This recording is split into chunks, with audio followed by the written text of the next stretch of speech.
All right, folks, our final storyteller of the evening is also a first-time fister. Ow! We are very excited to have her here.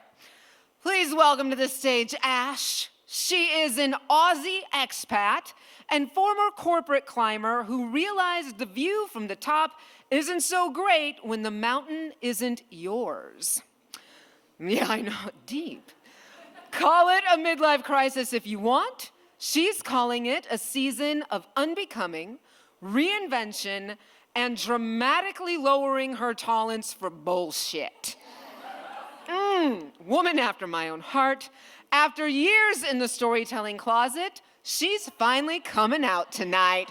Please welcome Ash.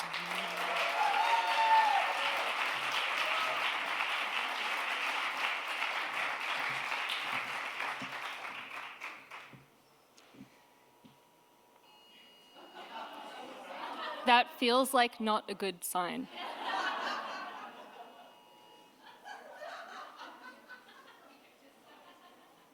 Avoid I-10. I think we're okay. I didn't plan that.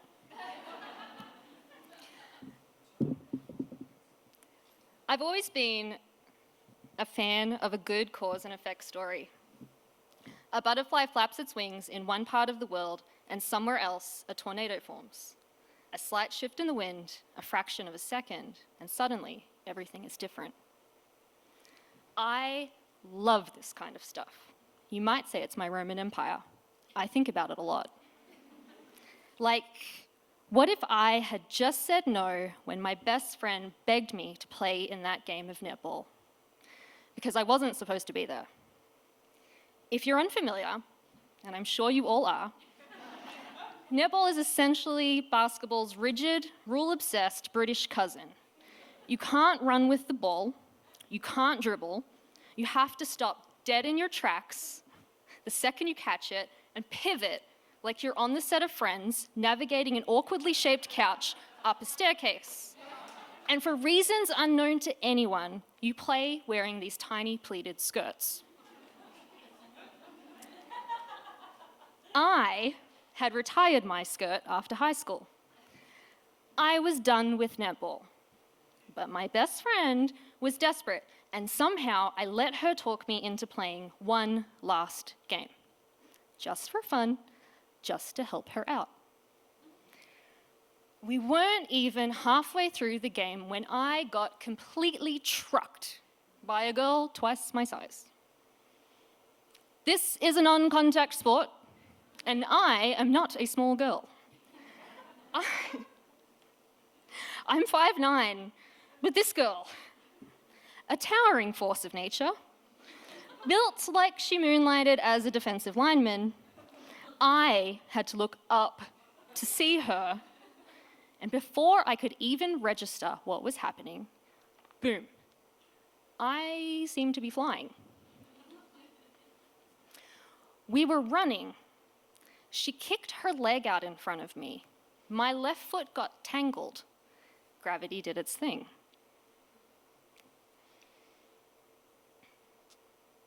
A sound I will never forget. 2 hauntingly loud snaps in quick succession. The crowd gasped. Someone screamed. It was me. And just like that, my tibia and fibula were broken in one clean, devastating moment. What followed was a blur of pain, panic, and the slowest recovery of my life. I spent weeks in the hospital, months bedridden, and I didn't walk for about a year. I had to rebuild everything, my strength, my routines, my sense of self, all from a place of stillness. Now, was it intentional? 18-year-old me absolutely would have bet her other leg that it was. 37-year-old me, well, at the very least, she knows better than to gamble with her limbs. Not that it mattered, because either way, I was stuck. And if you think I handled that with grace and wisdom, you are mistaken.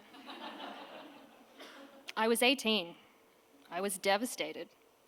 My entire world revolved around movement, competition, Jaeger bombs, and being the kind of person who always knew the next step, until suddenly I couldn't take one.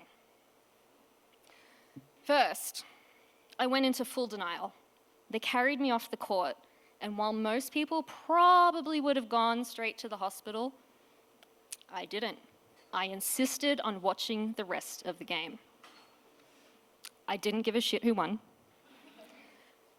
I didn't know what to do. Then I panicked. And not just about my leg, about uni. That's university. I had just finished my first year. I was independent, doing my own thing. I couldn't even imagine how I would get to class without a full-blown strategy meeting. Getting anywhere on campus would become an Olympic-level logistical challenge because, of course, I picked the campus on the sprawling hills.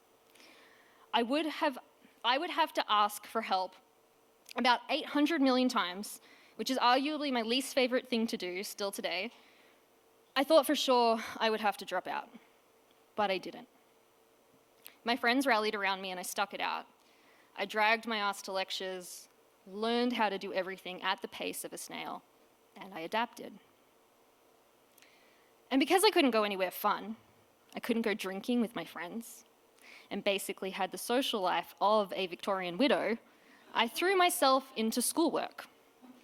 And as it turns out, when you have nothing better to do, and when TikTok hasn't been invented, you get really good at shit.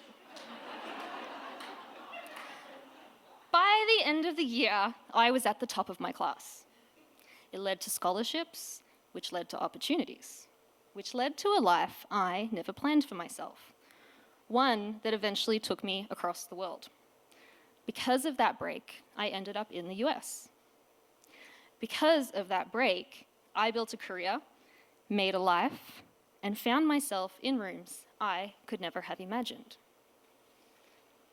Because of that break, I stood in a courtroom last week, raising my right hand and taking the oath to become a US citizen.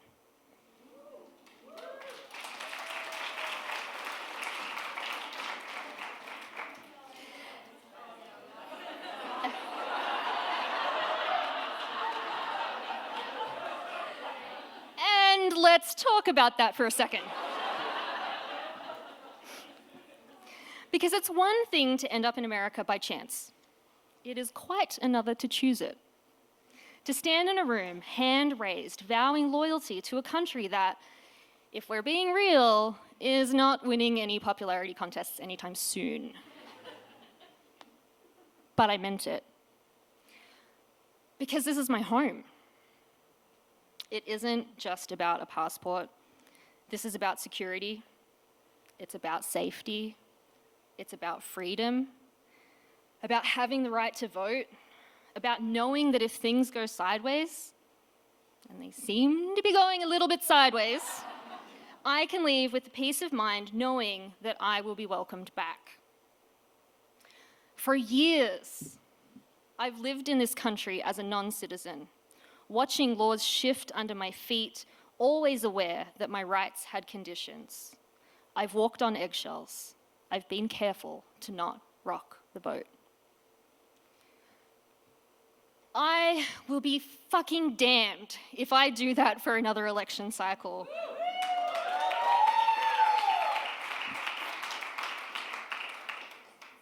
I will not be quiet. I will not shut the fuck up. And I won't leave. At least not yet. So I chose this. 18-year-old me, lying there, legs shattered, was not exactly thinking long term. If you had told her in 20 years she'd spend more than a decade working diligently to become the citizen of a country where Donald Trump is the president, she would have laughed in your face and asked for more painkillers. Which is so funny to me because I remember very vividly being rather high in my hospital bed, binge watching episodes of The Apprentice and thinking even then, what a fucking wanker.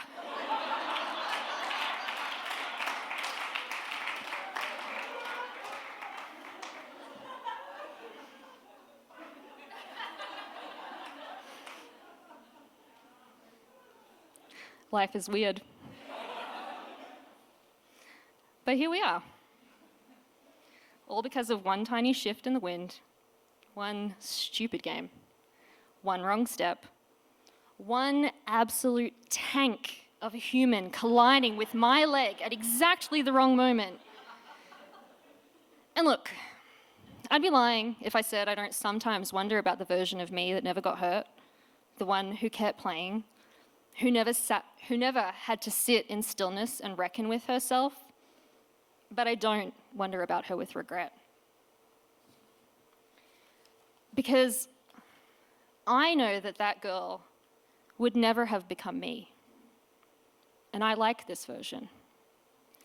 This version understands that sometimes the things we fear the most, the things that break us, are actually the things that set us free. This version knows that breaks don't just end things, they clear space. This version watches for the butterflies, because this is my Roman Empire. I think about it a lot. Thank you.